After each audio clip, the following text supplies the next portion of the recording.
Marc Marquez tidak menyangka bisa start di front row jelang MotoGP Malaysia 2022. Pembalap Spanyol Repsol Honda, Marc Marquez melaju melewati tikungan saat latihan bebas pertama MotoGP di sirkuit internasional Sepang pada tanggal 21 Oktober tahun 2022.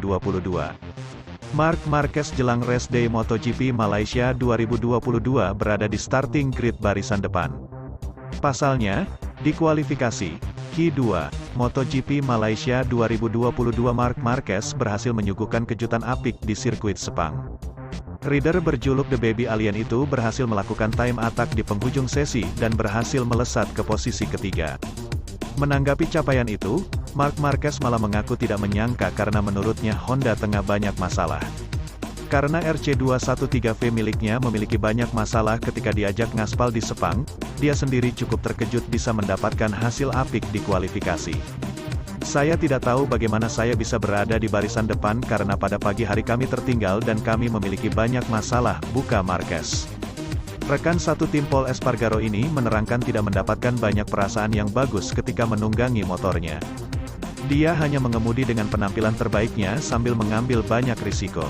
Perasaan itu tidak ada, tapi setidaknya putarannya berhasil. Saya mengambil banyak risiko, saya terkejut bahwa saya bisa mengemudikan hampir semua lap di Q1 dan Q2, tutur Marquez menambahkan. Namun terlepas dari itu, Marquez memang telah membuat kejutan yang menawan di Sepang. Rider besutan Repsol Honda itu belum berhasil menembus Q2 setelah merampungkan FP3. Sehingga pembalap Spanyol itu harus berjuang dari Q1 untuk mengamankan kesempatan balapan di Q2. Kemudian di Q2 Marquez kembali tampil kurang meyakinkan di awal sesi. Rider yang identik dengan nomor tanda pagar 93 itu kesulitan menembus posisi 10 besar. Lagi-lagi peraih gelar juara dunia 8 kali ini membuat kejutan di akhir sesi Q2. Dia kembali mencatatkan waktu terbaiknya dan melesat ke posisi ketiga.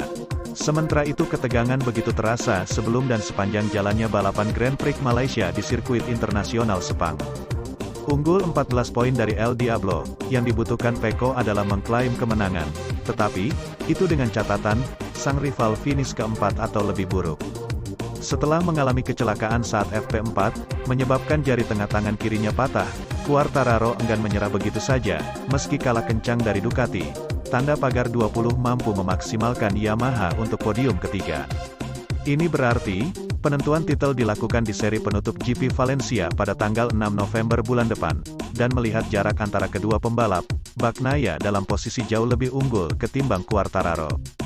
Berkat tambahan 25 poin usai cetak kemenangan ke-7 musim ini di Sepang, Pecco kokoh memuncaki klasemen sementara dengan torehan 258 poin.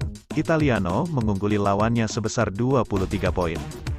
Bagnaia hanya butuh finish P14 di Valencia untuk memastikan gelar juara dunia MotoGP 2022, meski Quartararo raih kemenangan. Jika menghitung perolehan, maka dua pembalap bakal kantongi 260 poin. Namun, Pecco mengoleksi lebih banyak jumlah kemenangan ketimbang El Diablo, 7 berbanding 3. Tidak kalah sengitnya adalah perebutan peringkat ketiga klasemen. Alex Espargaro, 212 poin, hanya unggul 1 poin atas Enea Bastianini, 211 poin. Kemudian, peringkat keempat dihuni oleh Jack Miller, 189 poin. Ada pula perebutan peringkat keenam antara Brad Binder, 168 poin, dengan Johan Zarco, 166 poin. Kedua pembalap hanya dipisahkan 2 poin. Sedangkan rider Suzuki, Alex Rins, unggul 10 poin atas Miguel Oliveira, KTM, serta berjarak 12 poin dari Jorge Martin, Pramac Racing. Finish ke-7 mendongkrak Marc Marquez naik ke peringkat ke-12. The Baby Alien sekarang mengumpulkan 113 poin, membayangi Maverick Vinales, Aprilia garis bawah dengan selisih 9 poin. MotoGP Valencia dijadwalkan berlangsung pada tanggal 6 November tahun 2022.